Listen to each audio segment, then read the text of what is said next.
Sleep is the most underrated factor in our well-being. Studies show that about 35% of the population of Western countries don't get enough sleep on a regular basis. Sleep deprivation can cause harm to our physical and psychic systems in multiple ways, from trouble with thinking and concentration over memory issues, mood changes, and other psychic problems up to an enhanced risk for diabetes or high blood pressure. Good, sufficient sleep improves so many aspects of our life that you can call it a miracle cure. Unfortunately, studies also show that people with persistent sleep deprivation often don't realize the negative effects on them. Instead, they succumb to the illusion that they are more productive even when they are less productive than normal. In this video, we will show you the main factors for healthy sleep to get all the positive effects on your life. Keep in sync with your body's natural sleep-wake cycle. Our own human bodies have special systems and functions that already give us the formula for how we should sleep.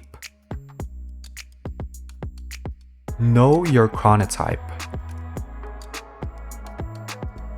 A chronotype is the natural instinct of your body to go to sleep at a particular time.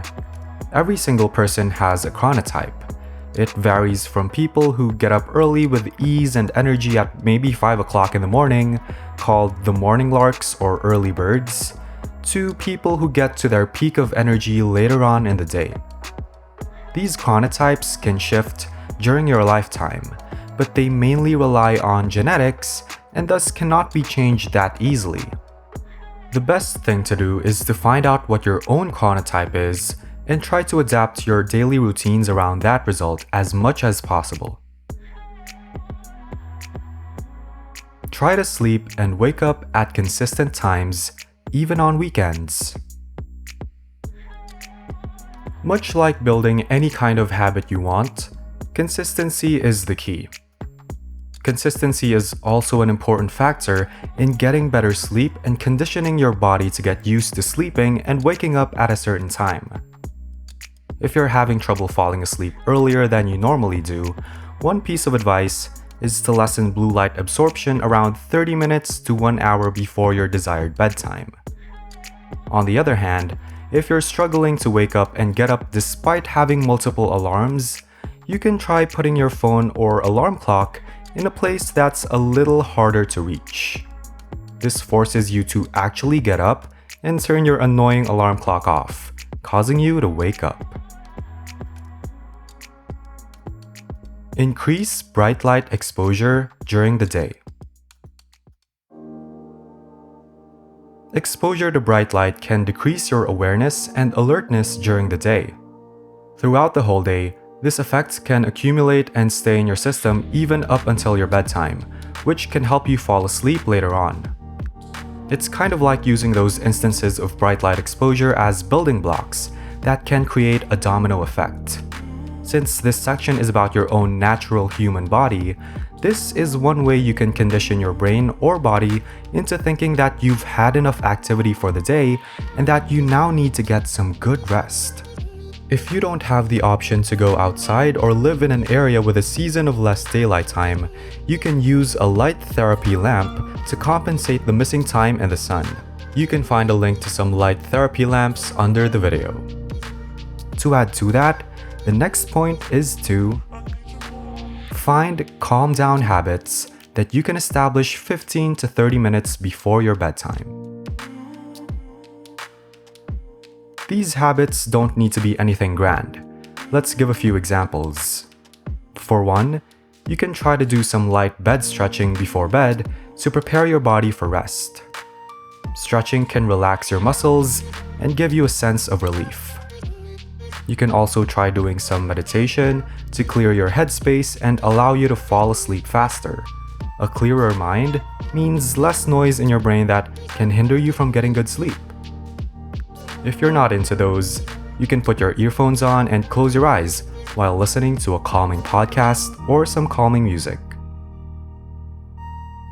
Don't consume caffeine late in the day. This is a common mistake that many of us are guilty of. Caffeine intake is best recommended during the mornings as a way to kickstart your day and keep your brain and body active so you can get things done. If drinking coffee at 6 a.m. can keep you energized until around 8 p.m., then imagine what this effect will have on you if you drink coffee at, let's say, 6 p.m. Your brain and body won't have enough time to calm you down naturally and let you fall asleep because it's still experiencing the effects of caffeine. If you've watched this far, go ahead and click that like button for us to let us know that you're enjoying the video. Great, now let's move on to avoid alcohol. Alcohol can really mess up your sleep cycles. This is especially true for those who drink at night, get drunk and wasted, then fall asleep at God knows what time and wake up however many hours later. Not to mention the hangover that comes with it. Alcohol, like caffeine, has its own set of side effects that can really ruin your body's natural sleep habits. It can make you fall asleep earlier or later than you're supposed to, and can even push you to take naps during the day to cure that hangover you have to deal with. This leads us to our next point. Limit daytime naps. Limit naps to no more than 20 to 30 minutes. The reason for this is that anywhere beyond that time frame, you're in danger of getting into a sleep that's too deep, which can mess up your body's natural rhythm. Naps longer than 30 minutes can leave you feeling more tired than you were before you even went to sleep. Another important thing to note is to avoid napping late in the day. If your desired bedtime is at 10 p.m. and you take a nap around 5 p.m., you might not be sleepy enough by the time 10 p.m. rolls around and find yourself struggling to fall asleep. Exercise during the day, but not before bedtime. Aside from all the positive effects on your health, regular exercise can also help you get better sleep. Even light exercise such as walking for just 10 minutes a day improves sleep quality. All in all, exercise is great for building better sleeping habits. But if you exercise just before bedtime, a lot of things happen in your body that can limit you from falling asleep or sleeping well. These include the activation of your metabolism, the elevation of your body temperature, and the release of stimulating hormones such as cortisol, all of which can interfere with your sleep cycle. Improve your sleep environment. To get better sleep, it's not just your body that you need to think about. It's also the environment. Reduce light and noise. Bright lights and loud noises can easily disrupt your sleep and rest, especially if you're not one of those lucky individuals who are extremely heavy sleepers. Nonetheless, eliminating these possible hindrances in your environment can greatly improve the quality of your sleep. It's been proven that we sleep better in the dark, so you can buy blackout blinds or curtains to block out the sunlight from outside. If noise is your problem, you can invest in good noise-canceling buds to protect your ears while you're sleeping. This would come in handy if the source of noise in your environment is not something you can control, like noisy neighbors, for instance. Keep the room cool. Note that it's cool, not cold. Humans generally aren't tolerant of extreme temperatures on either end of the spectrum. The trick is to find the perfect balance of temperature to maximize your comfort and help you sleep better. You can use fans to regulate the temperature in the room and even utilize fun strategies like placing fans by the window so they can counter the hot air that wants to come in. Another thing that some people often miss is turning off computers and similar electronic appliances before going to bed. You may not be aware, but these can really add up to the heat of a room. Make sure your bed is comfortable.